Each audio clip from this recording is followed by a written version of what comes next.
విహారిని scooty మీద కూర్చోబెట్టి లక్ష్మి అక్కడే ఉన్న స్వామీజీ దగ్గరికి, ఆంజనేయ స్వామి దగ్గరికి వెళ్ళిపోయి అక్కడ ఒక క్లాత్ తీసుకొని దండం పెట్టుకొని పరిగెత్తుకొని వచ్చేసి విహారిని స్కూటీ మీద కూర్చోబెట్టుకొని తన వీపు మీద నుంచి ఇలా విహారిని భుజానికి కట్టేసుకుంటుంది. ఇక తనకి అలా కట్టుకొని స్కూటీ నడిపించుకుంటూ లక్ష్మి వెళ్ళిపోతుంది. లక్ష్మి ఫాస్ట్గా వెళ్ళిపోయిన తర్వాత ఇక హాస్పిటల్కి తీసుకొని వెళ్తూ ఉంటుంది లక్ష్మి. ఇంకా విహారి స్పృహ లేకుండా పడిపోతూ ఉంటాడు. ఇంటి దగ్గర యమున చాలా టెన్షన్ పడుతూ ఉంటుంది. చాలా కంగారు పడుతూ ఏడుస్తూ అటు ఇటు తిరుగుతూ ఆలోచిస్తూ ఉంటుంది. అంతలో సహస్ర వస్తుంది. అమ్మ సహస్ర ఇలా రామ్మ అంటే ఏమైంది అత్తయ్య అని అంటే ఇంకా అప్పుడే సహస్రతో ఇలా అంటుంది, నాకు విహారి నీకేమైనా ఫోన్ చేశాడమ్మా అంటే లేదత్తయ్య గారు చేయలేదు అని అంటూ సహస్ర అంటుంది. నాకు చేయలేదమ్మా, అసలు ఏమైందో ఏంటో నాకు చాలా కంగారుగా ఉంది.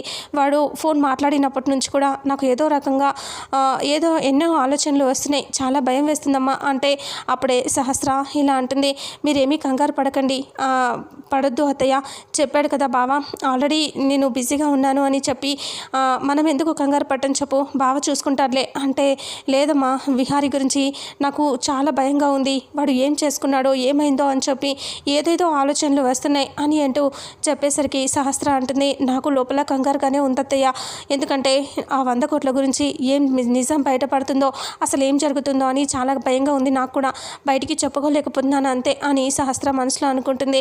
అంతలో పద్మాక్షి, అంబిక అందరూ అక్కడికి వచ్చేస్తారు. ఏమైంది అని సీరియస్గా అంటుంది పద్మాక్షి.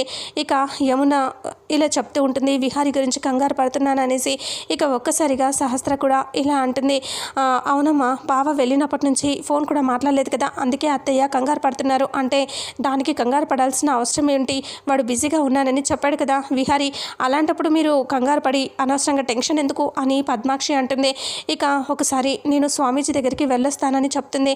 ఆ మాటకి అంబిక టెన్షన్ పడుతూ ఇప్పుడు స్వామీజీ దగ్గరికి ఎందుకు, అసలు అవసరమా అని అంటూ సీరియస్గా అంటుంది. అలా అనేసరికి అవును నాకైతే చాలా కంగారుగా ఉంది, ఆ స్వామీజీ దగ్గరికి వెళ్తే మంచిగా చెప్పాడు అంటే కొంచెం మనసు కుదుట పడుతుంది అంటే అంబిక సీరియస్గా ఇలా మనసులో అనుకుంటుంది. ఆ స్వామీజీ దగ్గరికి వెళ్తే ఏ ఒక క్లూ ఇచ్చినా సరే విహారీ ప్రమాదంలో ఉన్నాడని తెలుసుకుంటే మళ్ళీ మొదటికి మోసం వస్తుంది అని అంబిక ఆలోచిస్తూ, అయినా ఇప్పుడు అవసరం లేదురే, స్వామీజీ దగ్గరికి ఎందుకు, ఏమీ అక్కర్లేదు అని అంబిక అంటుంది. అలా అనేసరికి అలా అంటా ఎలా అంబిక, వెళ్తే కొంచెం కూల్గా ఉంటుంది కదా, ప్రశాంతంగా ఉంటుంది అని చెప్పటంతో ఇక సరే వెళ్ళు అని అంటుంది. అలా అనేసరికి ఇక అప్పుడే యమున ఆలోచిస్తూ ఉంటుంది, అదేంటక్క నువ్వు కూడా వెళ్ళమని చెప్తావేంటి అని అంబిక అంటంతో పద్మాక్షి ఇలా అంటుంది, చెప్పకపోతే ఏంటే 2 రోజుల నుంచి చూస్తున్నాను, అసలు తినకుండా సరిగ్గా నీళ్లు కూడా తాగకుండా తిరుగుతుంది, అటు ఇటు తిరుగుతుంది, కంగారు పడుతుంది, నేను చూడలేకపోతున్నాను, అందుకని వెళ్తే బాగానే ఉంటుంది కదా, అందుకే వెళ్ళమని చెప్తున్నాను అని చెప్పడంతో ఇక ఒక్కసారిగా ఆలోచిస్తూ అంబిక కంగారుగా ఇలా అనుకుంటూ ఉంటుంది, అమ్మో వెళ్ళకూడదు, వెళ్ళిందంటే అంతే అనేసి కంగారుగా ఆలోచిస్తూ ఉంటుంది. ఆ తర్వాత ఇంకా అక్కడ సహస్రని ఇలా సరే నేను వెళ్ళొస్తానమ్మా అని చెప్పి యమున అంటుంది. అంతలో చారుకేశవ వస్తాడు. ఏమైంది అంటే ఇంకేమైంది, వదిన బాధపడుతుంది విహారి గురించి అని అంబిక ముందుకు వచ్చి చెప్తుంది. ఇంకా చారుకేశవ సీరియస్గా చూస్తూ ఉంటాడు అంబిక వైపు చిరాకు పడుతూ. ఇక అందుకే స్వామీజీ దగ్గరికి వెళ్తానని చెప్పింది అంటే అవునా అని అంటూ చారుకేశవ అంటాడు. ఇంకా అప్పటికి యమున వెళ్ళిపోతుంది. ఇక ఆ తర్వాత యమున ఒక్కతే వెళ్ళేటప్పుడు పద్మాక్షి చెప్తుంది, పండును కూడా తోడుగా తీసుకెళ్ళు, మళ్ళీ నీకేమన్నా అయితే మాకు అదొక టెన్షన్ అంటే సరే అని పండును తీసుకెళ్ళిపోతుంది తోడుగా.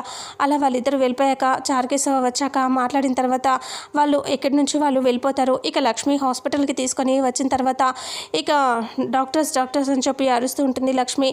అందరూ వచ్చి ఏమైందమ్మా అంటే ఏదో చిన్న యాక్సిడెంట్ లాగా జరిగినట్టుంది, ఏదో గొడవ జరిగినట్టుంది అని, ఈయనకి చాలా గాయమైంది చూడండి అంటే సరే మేము ట్రీట్మెంట్ చేస్తామమ్మా అంటే సరే అని చెప్పి లోపలికి తీసుకెళ్ళాక అటెండర్ వచ్చేసి ఇంకా లక్ష్మిని ఫార్మాలిటీస్ కోసం ఫ్యామిలీ మెంబర్స్ కావాలి, మీరేమవుతారు అంటే నేను అతని భార్యని అనపోయి ఆగిపోతుంది. చెప్పండి అమ్మా, ఫ్యామిలీ మెంబర్స్ కావాలి, సంతకం తీసుకోవాలి అంటే మీరు వాళ్ళ ఫ్యామిలీనేనా అంటే కాదు అని లక్ష్మి అంటుంది. సరే అయితే మీరు ఏదో ఒకటి చేసి వాళ్ళ ఫ్యామిలీ వాళ్ళకి ఇన్ఫామ్ చేయాలి, వాళ్ళ నెంబరు అడ్రస్ చెప్పండి అమ్మా అంటే సరే అని లక్ష్మి డీటెయిల్స్ అన్నీ రాసిస్తుంది. ఇక లక్ష్మి అక్కడి నుంచి చూస్తూ ఏడుస్తూ ఉంటుంది. విహారికి ట్రీట్మెంట్ జరుగుతూ ఉంటుంది. యమున స్వామీజీ దగ్గరికి వెళ్ళిపోతుంది. స్వామీజీ అక్కడే కూర్చొని ఆలోచిస్తూ ఉంటాడు కదా. ఇక అంతలో పండు అక్కడ వెనకాల వెళ్తూ ఉంటాడు యమున వెనకాల. ఇక అప్పుడే యమున అక్కడికి వెళ్ళిన తర్వాత స్వామీజీ దగ్గరికి వెళ్ళి ఇలా దండం పెట్టుకుని నిలబడుతుంది. స్వామీజీ కళ్ళు మూసుకుని యమునతో ఇలా అంటాడు, నువ్వు వస్తావని నాకు తెలుసమ్మా అని చెప్పడంతో ఒక్కసారిగా యమున పండు షాక్ అవుతారు. ఎందుకంటే అసలు ఎక్స్పెక్ట్ చేయకుండానే అనేస్తాడు కదా తన గురించి. అందుకని చాలా హ్యాపీగా యమున ఇలా దండం పెట్టుకుంటూ అంటుంది, స్వామి నాకు ఒక విషయంలో చాలా కంగారుగా ఉంది స్వామీజీ అని అంటూ ఉండగానే స్వామీజీ ఇలా అంటాడు, అయితే నువ్వు ఎందుకు వచ్చావో అన్నీ నాకు తెలుసు.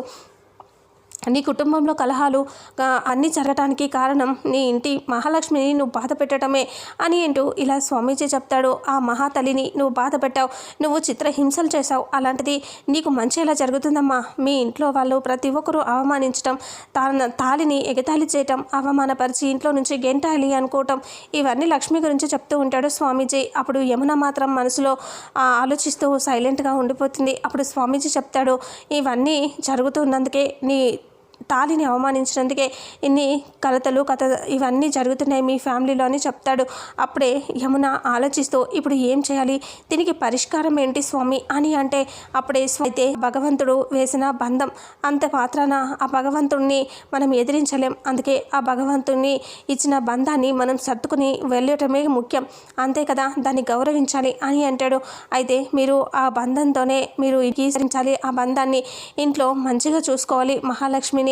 అంతేకాదు మీరు మీ కుటుంబం అందరూ కూడా తనని ప్రేమగా చూసుకుంటేనే మీ కుటుంబంలో ఈ కలతలు ఇవన్నీ తగ్గిపోతాయి. ఇప్పుడు జరుగుతున్న పరిణామాలన్నీ కూడా మాసిపోతాయి. అంటే ఇంకా మీరు గౌరవించి తన చేత మీ ఇంట్లో పూజ చేయించండి అని చెప్పడంతో ఒక్కసారిగా యమున ఆలోచిస్తూ సహస్ర చేత పూజ చేయిస్తాను, తనే కదా నా కోడలు అనుకుంటుంది మనసులో. ఇంకా తన చేత పూజ చేయిస్తాను ఇంటికి వెళ్ళగానే అని యమున అనుకుంటుంది. స్వామి నేను నా కోడలతో పూజ చేయించేటప్పుడు నువ్వు మా ఇంటికి రావాలి, హోమం జరిపించడానికి మీరు మా ఇంటికి రావాలి అంటే సరే వస్తాను అని స్వామీజీ చెప్తాడు. ఇక యమున అక్కడి నుంచి వెళ్ళిపోతుంది.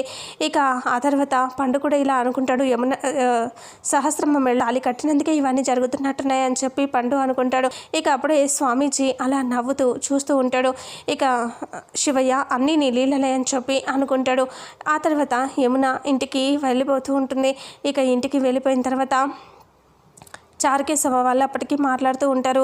ఇక అప్పటికి అంబిక బయటికి వచ్చేసి సుభాష్కి ఫోన్ చేస్తుంది కదా. ఇంకా సుభాష్ ఫోన్ లిఫ్ట్ చేస్తాడు. చెప్పంబిక అంటే ఏం చేస్తున్నావు సుభాష్, ఆ డాక్యుమెంట్స్ మీద సంతకం చేయించావా అంటే లేదంబిక చేయించలేదు అంటే ఏం చేస్తున్నావు మరి చేయించు అంటే లేదు అంబిక, వాడు ఆ లక్ష్మిని ఎదిరించినప్పుడు వాడు మధ్యలో వచ్చి నన్ను కొట్టాడు, అందుకే కోపంతో అంటే కోపంతో ఏం చేసావు అని అంటే ఏం చేశానంటే వాడిని షూట్ చేసేసాను, లోయలు పడిపోయారు ఇద్దరు అని అంటే అలా ఎలా చేస్తావు సుభాష్, నాకు అర్థం కాదు, అసలు డాక్యుమెంట్స్ మీద సంతకం చేయకపోతే ఆస్తి ఎంత ట్రస్ట్కి వెళ్ళిపోతుందని నేను చెప్పాను కదా, మళ్ళీ అలా ఎలా చేస్తావు నువ్వు అని అంబిక అరుస్తూ ఉంటుంది. ఇక అప్పుడే సుభాష్ అలా చూస్తూ కోపంలో అలా చేశాను అంబిక, సారీ అంటే సరిపోదు, ఇప్పుడు వాళ్ళని ఎలాగైనా తీసుకొచ్చి వాడి చేత డాక్యుమెంట్స్ మీద సంతకం చేయించి నాకు తెలీదు అని సీరియస్గా అంటుంది. అలా అనేసరికి అది అంబిక నేను చెప్పేది విను అంటే నువ్వేం చెప్పినా నేను వినను సుభాష్ అంతే అని అంటూ కోపంగా ఫోన్ పెట్టేస్తుంది. ఇక ఎలాగైనా డాక్యుమెంట్స్ మీద సంతకం చేయమని చెప్తే ఈ లోయలో పడిపోయిన వాళ్ళు ఉన్నారో చచ్చారో ఇంకా వాళ్ళ చేత ఎలా పెట్టించును అని సుభాష్ ఆలోచిస్తూ ఉంటాడు. ఆ తర్వాత ఇంకా అంబిక లోపలికి వచ్చేసరికి యమున కూడా వస్తుంది. ఇక యమున లోపలికి వచ్చి అమ్మ అని చెప్పేసి అక్కడికి సహస్ర అని దగ్గరికి వచ్చేసరికి సహస్రకి హోమం గురించి పూజ గురించి చెప్తామనుకుంటుంది యమున. అంతలో అక్కడికి పరిగెత్తుకొని వచ్చేసి అటెండర్ ఫోన్ చేస్తాడు ఫ్యామిలీ మెంబర్స్కి. ఫోన్ రింగ్ అవుతూ ఉండటంతో చారుకేశవ వల్లి ఫోన్ లిఫ్ట్ చేస్తాడు. హలో అని అంటే విహారీ గారి ఫ్యామిలీనేనా అని చెప్తే అవును అని చెప్తాడు చారుకేశవ. ఆయన ప్రాణాపాయ స్థితిలో హాస్పిటల్కి వచ్చారు అని చెప్పగానే ఒక్కసారిగా షాక్ అవుతాడు చారుకేశవ. అందరూ అలా వింటూ ఉంటారు. ఇక విహారీ గురించి చెప్తూ ఉంటే చారుకేశవ షాక్లో చూస్తూ ఉంటాడు. ఇక్కడ లక్ష్మి ఏడుస్తూ ఉంటుంది. ఆ విషయం తెలిసిన వాళ్ళందరూ ఇంకా ఏం చేస్తారనేది రానున్న నెక్స్ట్ ఎపిసోడ్లో తెలుసుకుందాం.